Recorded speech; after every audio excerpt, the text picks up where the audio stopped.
हवस। जंगल भले ही घना था पर उसके अंदर जाकर ही उनकी वासना बुझ सकती थी। यही सोचकर 58 वर्षीय सरपंच प्रताप सिंह अपनी सत्ता के नशे में चूर 25 वर्षीय विधवा चंदा को बांस के झुरमुट में खींच ले गए और चंदा के विरोध के बावजूद उसके साथ सहवास करने के लिए जबरदस्ती करने लगे। उन्होंने चंदा का ब्लाउज खींच उसकी छाती निर्वस्त्र कर दी। उसी संघर्ष के दौरान ही चंद नीचे गिर गई और उसके सिर पर चोट लगी और वही उसकी मृत्यु हो गई। प्रताप सिंह घबराकर शव को वहीं छोड़ चुपचाप अपने घर पहुंच गए। चंदा का अधनंगा शव बांस के झुरमुट में वहीं पड़ा रहा।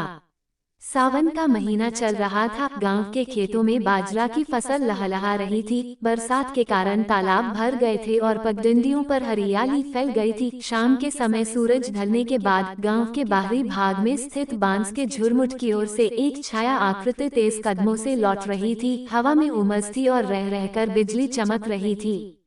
सरपंच प्रताप सिंह अपने घर पहुंचे तो उनकी पत्नी कमला देवी रसोई में खाना बना रही थी। आज इतनी देर कहाँ लग गई? चुनाव की तैयारियों में फिर से लग गए क्या? कमला देवी ने पूछा। हाँ, वही सब, प्रताप सिंह ने कुएं से पानी निकालकर हाथ मुंह धोते हुए जवाब दिया। आजकल तो बारिश के दिनों में भी सरपंच का काम बढ़ता ही जा रहा है, कमला देवी ने हंसते हुए कहा। प्रताप सिंह ने कोई जवाब नहीं दिया। उनके हाथ कांप रहे थे, कपड़ों पर मिट्टी के धब्बे थे। उन्होंने जल्दी से कपड़े बदले और बरामदे में चारपाई पर जा बैठे। आसमान में बादल घिर रहे थे। अचानक से तेज हवाएं चलने लगी। प्रताप सिंह का हृदय जोर जोर से धड़कने लगा। अभी कुछ घंटे पहले ही बांस के झुरमुट में जो हुआ था वो उनकी आंखों के सामने घूम रहा था। चंदा की आंखों में वह डर, उसके शरीर का अचानक ढीला पड़ जाना और फिर वो पत्थर जिस पर गिरकर उसका सिर फूट गया था।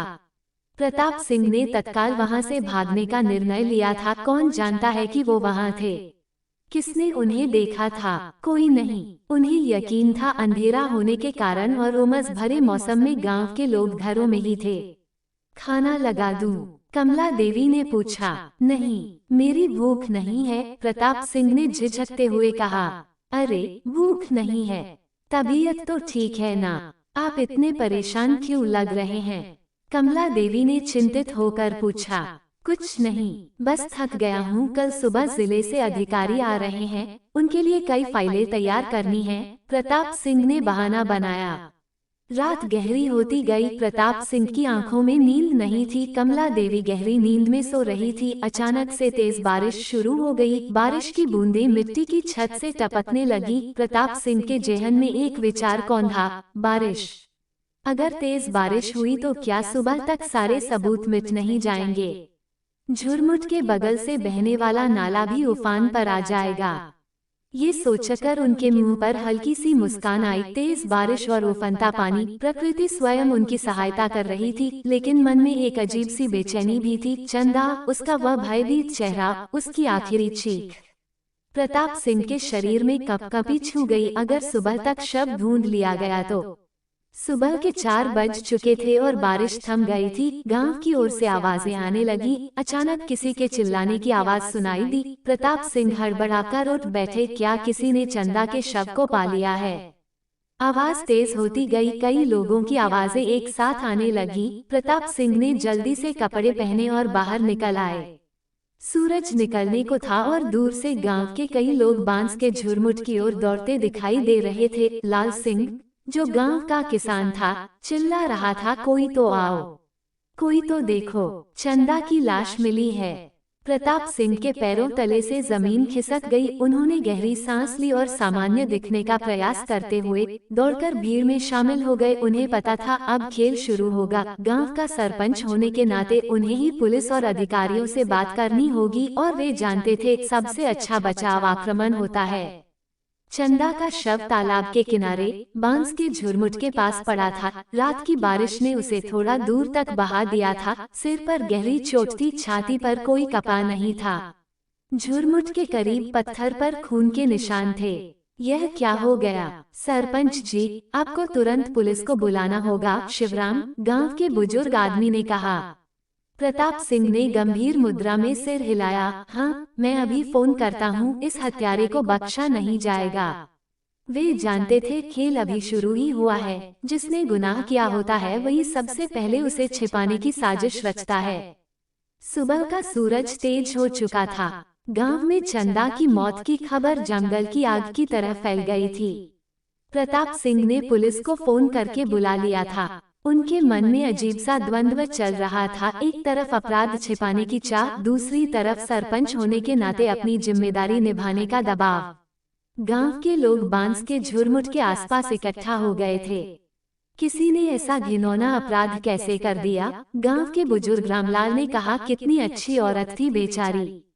पति की मौत के बाद से अकेली मेहनत मजदूरी करके अपने बच्चों को पाल रही थी। गंगा देवी बोली, उसका शरीर अधनंगा क्यों था? जरूर किसी ने उसके साथ बलात्कार की कोशिश की होगी, किसी ने कहा। प्रताप सिंह इन सब बातों को सुनकर पसीने से तर हो गए। उन्होंने अपनी घबराहट छिपाते हुए गांव वालों को शांत रहने के लिए कहा, देखिए, हमें धैर्य रखना होगा। पुलिस आ रही है, जो भी अपराधी है उसे सख्त से सख्त सजा दिलवाएंगे। तभी चंदा की बहन लता वहां पहुंची। लाश को देखते ही वह चीख पड़ी, दीदी क्या हो गया आपको? उसका रोना चिल्लाना पूरे जंगल में गूंज उठा। लता रोते रोते अपनी बहन के शव के पास बैठ गई। उसकी आंखों से आंसू बह रहे थे। कौन कसाई ने ऐसा किया? अभी कल शाम को ही तो मेरे घर आई थी। प्रताप सिंह के कानों में लता के ये शब्द बिजली की तरह कौंधे। कल शाम को ही तो मेरे घर आई थी। यानी कोई चंदा को देख सकता था? क्या कोई जानता था कि वो उनके साथ थी? थोड़ी देर में थानेदार राकेश सिंह जीप में सवार होकर अपने 2 सिपाहियों के साथ पहुंच गए। गांव वालों ने उन्हें घेर लिया। सर, जल्दी से अपराधी को पकड़िए। मामला क्या है? थानेदार ने प्रताप सिंह से पूछा। सर, ये चंदा नाम की विधवा महिला है। आज सुबह इसकी लाश बांस के झुरमुट में मिली। लगता है कि किसी ने इसके साथ बदसलूकी करने की कोशिश की और फिर इसकी हत्या कर दी, प्रताप सिंह ने सामान्य से स्वर में जवाब दिया। थानेदार राकेश सिंह ने चंदा के शव को ध्यान से देखा। अधनंगी लाश, सिर पर गहरी चोट का निशान, पत्थर पर खून के धब्बे, सब कुछ साफ साफ बता रहा था कि यह हत्या का मामला है। मृतका का परिवार कौन है? थानेदार ने पूछा। यह उसकी बहन लता है। प्रताप सिंह ने लता की ओर इशारा किया। थानेदार ने लता से पूछा, तुम्हारी बहन कल कहाँ थी? आखिरी बार तुमने उसे कब देखा था? लता ने आंसू पोंछते हुए कहा, कल शाम को ही मेरे घर आई थी, फिर शाम होने से पहले ही निकल गई। उसने कहा था कि किसी से मिलना है, पर किससे ये नहीं बताया।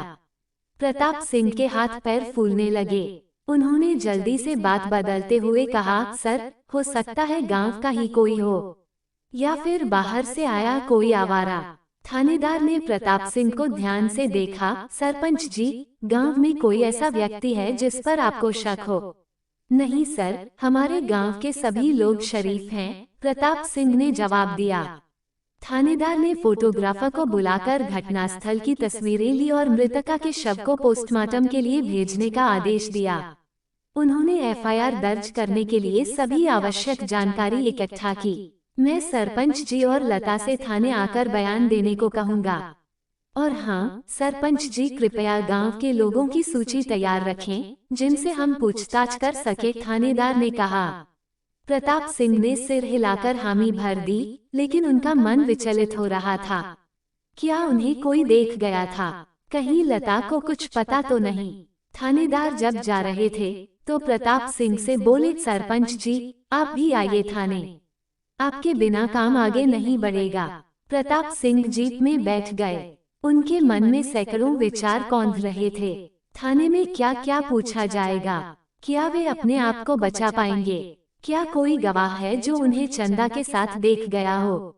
रास्ते में थानेदार ने प्रताप सिंह से कहा, सरपंच जी आप तो गांव के मुखिया हैं, आपको ही पता होगा कि किसका किस पर शक है, किसकी किससे दुश्मनी है। प्रताप सिंह ने गले की गिरह खोलते हुए कहा, सर मैं पूरी मदद करूंगा। हमारे गांव में ऐसा कभी नहीं हुआ। मृतका के पति की मौत कैसे हुई थी? थानेदार ने अचानक पूछा। उसके पति को 3 साल पहले बुखार हो गया था। इलाज के लिए शहर ले जा रहे थे, तभी रास्ते में ही उसकी मौत हो गई। प्रताप सिंह ने जवाब दिया, और उसके कोई बच्चे? 2 बच्चे हैं, एक लड़का एक लड़की, छोटे हैं दोनों। थानेदार ने कोई जवाब नहीं दिया, बस गाड़ी चलाते रहे। प्रताप सिंह की नजर रास्ते पर थी, लेकिन दिमाग कहीं और भटक रहा था। कैसे इस जाल से निकलें? कौन इस हत्या के लिए उपयुक्त बलि का बकरा हो सकता है? थाने पहुंचकर थानेदार ने अपने दफ्तर में प्रताप सिंह को बिठाया और पूछताछ शुरू की। प्रताप सिंह ने अपनी तरफ से पूरी कोशिश की कि वे शांत और सामान्य दिखें। सरपंच जी, कल शाम को आप कहाँ थे? थानेदार ने पूछा। मैं तो चुनाव की तैयारियों के सिलसिले में बैठक में था, प्रताप सिंह ने जवाब दिया। किसके साथ? कौन कौन था वहाँ? गांव के पंच और कुछ अन्य लोग। थानेदार ने नोट किया और आगे पूछना जारी रखा। और कितने बजे तक थे आप वहाँ? प्रताप सिंह के माथे पर पसीने की बूंदें उभरने लगीं। वे जानते थे कि झूठ पकड़ा जा सकता है। शाम के करीब 7 बजे तक, फिर मैं सीधा घर चला गया था। थानेदार ने अपनी डायरी में कुछ लिखा और बोले, अच्छा, चंदा के किसी पुराने प्रेमी या शत्रु के बारे में कुछ पता है? नहीं सर, वो तो बड़ी शरीफ औरत थी, प्रताप सिंह ने कहा, लेकिन उनके दिमाग में एक नया विचार कौंधा। थानेदार ने कुछ और सवाल किए, फिर प्रताप सिंह को जाने की अनुमति दे दी, लेकिन जाते जाते कहा, सरपंच जी, गांव से बाहर मत जाइएगा। जरूरत पड़ने पर हम आपको फिर बुला सकते हैं। प्रताप सिंह ने सिर हिलाया और थाने से बाहर निकल आए। उनके दिमाग में एक योजना आकार ले रही थी, अगर किसी और पर शक डाला जा सके। गांव लौटते हुए उन्होंने गांव के एक युवक रवि के बारे में सोचा, जो कभी चंदा पर नजर रखता था। क्या रवि को इस मामले में फंसाया जा सकता है? थाने से लौटकर प्रताप सिंह सीधे अपने घर नहीं गए। उन्होंने गांव के बाहर के रास्ते पकड़े और रवि के घर की ओर चल दिए। रवि एक युवक था जो गांव में मजदूरी करता था और अक्सर चंदा के घर के आसपास मंडराता रहता था। प्रताप सिंह जानते थे कि रवि का चंदा पर दिल है, हालांकि चंदा ने कभी उसे मुंह नहीं लगाया था। प्रताप सिंह ने रवि के घर पहुंचकर उसके पिता से पूछा, रमेश भाई, रवि कहाँ है? सरपंच जी, वह तो सुबह से घर से निकला है, पता नहीं कहाँ गया है, रमेश ने हाथ जोड़कर कहा। प्रताप सिंह के मन में एक योजना पक रही थी। वे बोले, रमेश, तुम्हारे बेटे ने बड़ी मुसीबत मोल ले ली है। क्या हुआ सरपंच जी? रमेश ने घबराकर पूछा। तुम नहीं जानते, चंदा की हत्या हो गई है, और कई लोगों ने रवि को उसके साथ देखा था। रमेश के हाथ पैर फूल गए। नहीं सरपंच जी, मेरा बेटा ऐसा नहीं कर सकता। वह भले ही गरीब है, पर ईमानदार है। प्रताप सिंह ने गंभीर होकर कहा, मुझे भी यकीन नहीं होता, मगर थानेदार साहब पूछ रहे थे। मैंने कहा, रवि भला क्यों ऐसा काम करेगा? मगर तुम्हारा बेटा अक्सर चंदा के घर के चक्कर काटता रहता था, ये बात तो तुम भी जानते हो। रमेश के आंखों में आंसू आ गए। सरपंच जी, बचाओ मेरे बेटे को। वो भले ही चंदा को पसंद करता था, पर उसकी हत्या कभी नहीं कर सकता। प्रताप सिंह ने रमेश के कंधे पर हाथ रखा। मैं तुम्हारी मदद करूंगा, मगर रवि को सिखा दो कि अगर पुलिस पूछे तो कहे कि वह कल शाम को गांव से बाहर था। अगर उसके पास कोई सबूत नहीं है कि वह कहाँ था, तो मुसीबत हो सकती है। वहां से निकलकर प्रताप सिंह ने गांव के कुछ लोगों से मिलकर चुपके से बात फैलानी शुरू कर दी कि रवि का चंदा से प्रेम प्रसंग था और चंदा ने उसे ठुकरा दिया था। उन्होंने ये भी कहा कि कल शाम को रवि को किसी ने चंदा के साथ बहस करते हुए देखा था। शाम होते होते पूरे गांव में यही चर्चा थी कि रवि ने चंदा की हत्या की है। प्रताप सिंह ने गांव के मुखिया होने के नाते सभी को शांत रहने का आदेश दिया और कहा कि पुलिस अपना काम कर रही है। रात में अपने घर पहुंचकर प्रताप सिंह ने गहरी सांस ली। कमला देवी ने पूछा, क्या हुआ? पुलिस ने क्या कहा? मामला गंभीर है, लगता है रवि ने चंदा की हत्या की है। पुलिस उसकी तलाश कर रही है। प्रताप सिंह ने झूठ बोला। रवि, वह तो बड़ा शांत लड़का है, ऐसा कैसे कर सकता है? कमला ने आश्चर्य से पूछा। प्यार में लोग क्या नहीं करते? रवि चंदा से प्यार करता था, पर चंदा ने उसे ठुकरा दिया। कल शाम को दोनों के बीच झगड़ा हुआ और गुस्से में आकर रवि ने उसकी हत्या कर दी। प्रताप सिंह ने कहानी गढ़ते हुए कहा, हे भगवान, इतना बड़ा अपराध। और रवि अब कहाँ है? कमला ने पूछा। भाग गया है शायद, पुलिस ढूंढ लेगी। प्रताप सिंह चारपाई पर लेट गए, मगर नींद कहाँ थी। उनके जेहन में बार बार चंदा का वह भयभीत चेहरा घूम रहा था। ऊपर से रवि की बेकसूरी का एहसास उन्हें अंदर ही अंदर खाए जा रहा था।